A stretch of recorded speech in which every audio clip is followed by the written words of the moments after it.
एक गिलहरी रोज अपने काम पर समय से आती थी और वह जरूरत से ज्यादा काम करने के बाद भी बहुत खुश रहती थी, क्योंकि जंगल के राजा शेर ने उससे वादा किया था कि उसे वह 10 बोरी अखरोट देगा। लेकिन जब वह गिलहरी थक जाती थी, जब वह सोचती थी कि मैं थोड़ा आराम कर लूं, तो उसे याद आता था कि उसे 10 बोरी अखरोट मिलेंगे और फिर वह अपने काम पर लग जाती थी। जब वह अपनी साथ की गिलहरियों को खेलते हुए देखती थी, तब वह सोचती थी कि क्यों नहीं मैं भी खेलूं। उसका मन करता था, उसकी इच्छा होती थी कि मैं भी खेलूं। और फिर वह सोचती है कि उसे फिर अखरोट कैसे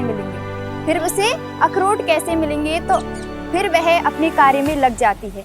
ऐसा नहीं था कि जंगल का राजा शेर उसे अखरोट नहीं देगा। जंगल का राजा शेर बहुत ईमानदार था, उसे वह अखरोट जरूर देगा। लेकिन ऐसे ही धीरे धीरे समय निकल जाता है और वह गिलहरी अपनी मेहनत करती रहती है। और एक दिन आता है जब जंगल का राजा शेर उसे अखरोट दे देता है 10 बोरी।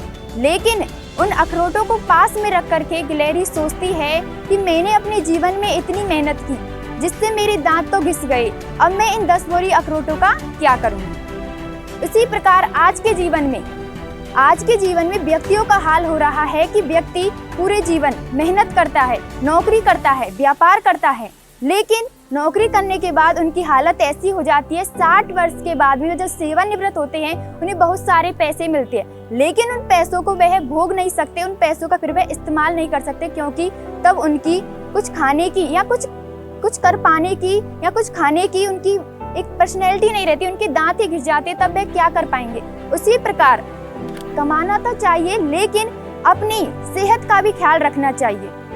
कहते हैं कि व्यस्त रहना चाहिए, लेकिन स्वस्थ रहना चाहिए, मस्त रहना चाहिए।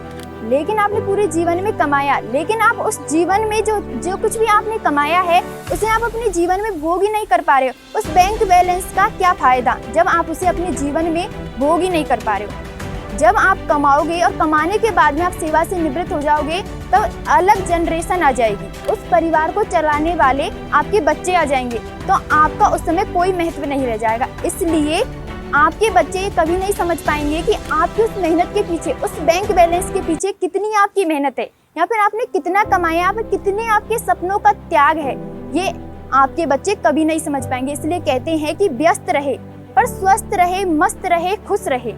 अपने काम में इतने व्यस्त भी ना रहे कि अपनी सेहत का ही ख्याल ना रखे और मेहनत करते ही जाए। इसलिए कहते हैं कि व्यस्त तो रहे लेकिन मेहनत करते ही रहे। मैं आपसे ये नहीं कह रही हूँ कि आप आलस कीजिए या फिर मेहनत मत कीजिए। आप आलस मत कीजिए, मेहनत कीजिए, पर इतनी मेहनत कीजिए जिससे आपकी सेहत भी सही रहे और आप कम पैसे कमाएं, लेकिन अच्छे जीवन को अच्छी तरीके से जी पाए।